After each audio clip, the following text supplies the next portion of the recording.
What's up, ladies and gentlemen of YouTube? Boogie2988 coming at you live once again through the power of the internet. And tonight I want to talk to you about all of this YouTube drama.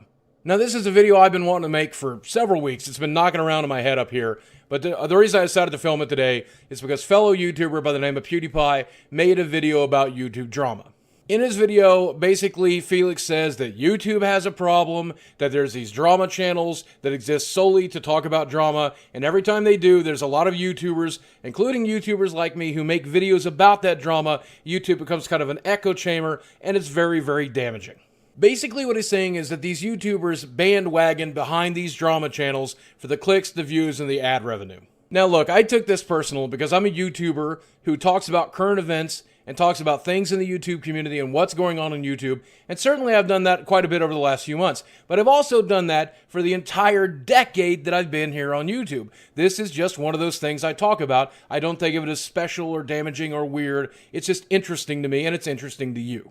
I can't speak for other YouTubers, but whenever I talk about current events or YouTube drama or things going on in gaming, I try to add something to the conversation that's personal to me and is about me. For example, when I talked about Nicole Arbor or Onision making fun of fat people, I also talked about the struggles that I deal with every day and the way that it's affected me and the way those negative feedback loops can affect a person who's overweight. When I talk about abuse allegations like Matthew Santoro or Toby Turner, I talk about what it's like to be an abuse survivor and what that has done to me on a personal level. In fact, even if you go all the way back to one of the very first drama-related videos I ever made, which is about a League of Legends player who went to jail for trolling online, I even talked about what it was like to be an internet troll and to be in his exact situation. This is what I do. I add to the conversation. And I think when you look at a lot of the other YouTubers that talk about this stuff, they try to do the exact same thing, whether they bring thought-provoking stuff or entertainment purposes or jokes or silly shit, whatever it is, they make that topic their own in their videos, and that's why they make them.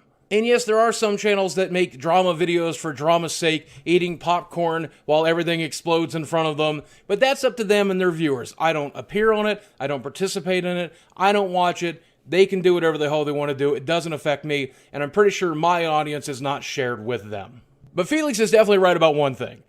These videos do get a ton of views, and they get a ton of likes and a ton of shares. People become very, very engaged. And whenever something happens in the YouTube community, and even sometimes just out in the world, people will tweet me, hundreds and thousands of people, Boogie, talk about this thing, talk about this thing, talk about this thing. But most of the time, the people don't want to hear about the thing. They've already heard about the thing. They already know quite a bit about the thing. They know more about the thing than I probably know at that point. They want to hear my opinion on it. They want to see what I have to add. And honestly, I don't think there's anything wrong with that. I think it's okay to talk about a topic that everybody's already talking about, that everybody's interested in, if I can use that as a topic of conversation to make people feel or think. And the other reason I make these videos is because sometimes this is really relevant to me. Whether it's the Fine Brothers or Nicole Arbor or Matthew Santoro. These are people I know. These are people I like. These are people I work with. This is my community. This is my home.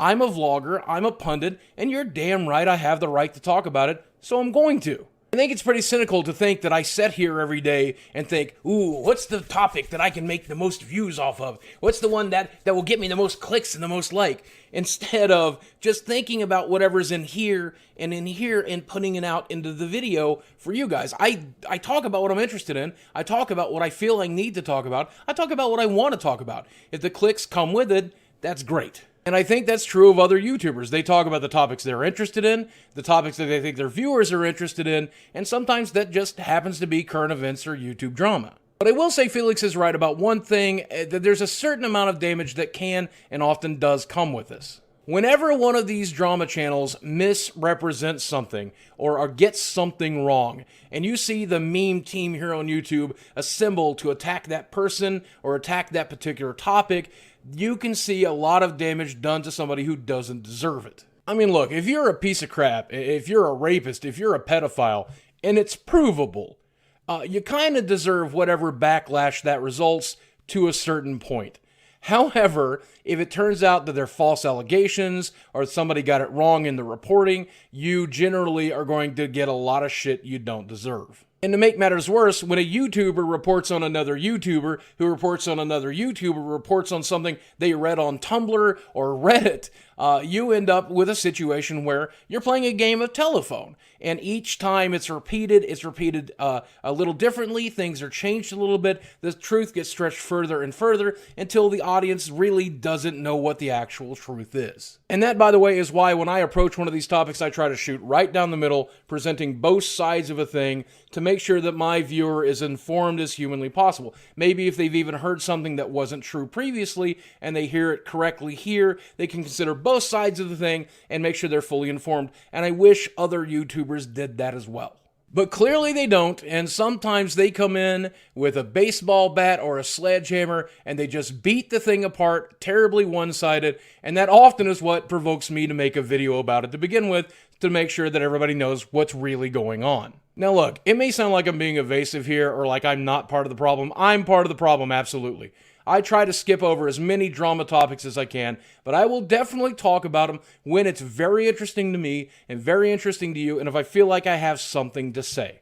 And as much as I'd like to say I try to avoid doing it, which I do, I skip over a lot of topics. Recently, I've talked about a lot of other people, a lot of events in the community, a lot of things about YouTube policy, and this is true going all the way back to the beginning of time, including topics in gaming. When there's drama in gaming, I love to talk about that too. I love talking about stuff. You like watching me do it? That's what we do here, and I'm okay with that. But I pride myself in trying to add something to the conversation. I pride myself in trying to be impartial and informative. I try to do the best that I can. I certainly feel that other YouTube channels need to do that, and the ones who don't are failing the community. And look, Felix, you know I love you, and I hate to be harsh here, but when you take a step back from your awesome gameplay videos and your awesome vlogs and make a video called YouTube Drama, talking about YouTube Drama, you are then part of the problem because you're talking about YouTube Drama. You really should just keep doing what you love to do,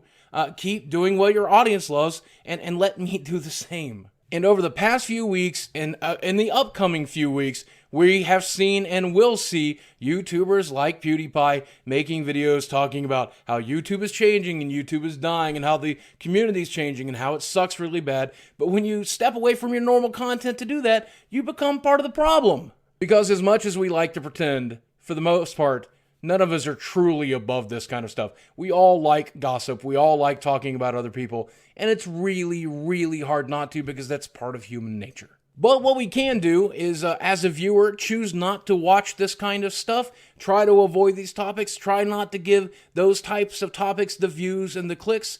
As a YouTube creator, we can try to go back to the base content that we're known for and we're famous for and make people laugh and make people feel and make people think in our own special and unique ways. And I hope that we all agree to do that. But when one of these really important stories comes down the pipeline, like Where's the Fair Use or the Fine Brothers or those types of things, I hope that we can all agree as a community to band together and do something about it. And you shouldn't be shamed by other YouTubers who don't like drama who tell you that that's not right. And finally, I guess some people would probably expect me to condemn some of these drama channels, but I don't really care. I mean, it's between them and their audience and YouTube, and whatever they do is fine. I don't watch it. I don't participate in it. I don't care about it.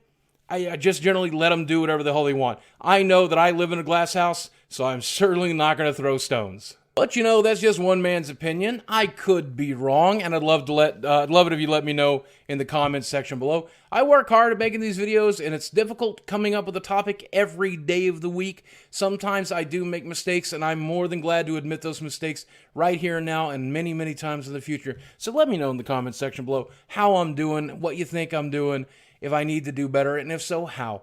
Guys, thanks for watching. I love you very much, and I'll speak with you again soon.